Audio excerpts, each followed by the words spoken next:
கல்லை எடுத்து மிஸ்பாவுக்கும் சேனுக்கும் நடுவாக நிறுத்தி இம்மட்டும் கர்த்தர் எங்களுக்கு உதவி செய்தார் என்று சொல்லி அதற்கு எபெனேசர் என்று பெயரிட்டார். ஆமென். கரங்களை தட்டலாமா? ஹalleluya ஹalleluya. அப்ப சாமுவேல் என்ன மட்டும் சொன்னார்னா, இம்மட்டும் கர்த்தர் உதவி செய்தார் அப்படினா சாமுவேல் என்ன சொல்றானா, எப்பெல்லாம் பிரச்சனை வந்ததோ, எப்பெல்லாம் போராட்டம் வந்ததோ, எப்பெல்லாம் கஷ்டம் வந்ததோ, எப்பெல்லாம் வியாதி வந்ததோ, அப்பெல்லாம் கர்த்தர் என்ன ஜெபிக்கும்போது, நான் கண்ணீரோடு அழுகும்போது ஆண்டவர் விடுதலை கொடுத்தார் அப்படினா என்ன அர்த்தம்னா, இது மட்டும் உதவின தேவன் இனியும் உன்னை உதவி செய்ய வல்லவராய் இருக்கிறார்.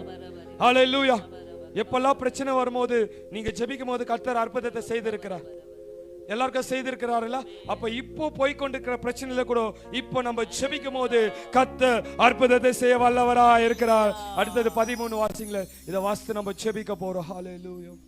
இந்த பிரகாரம் பெலிஸ்தர் அப்புறம் இஸ்ரவேலின்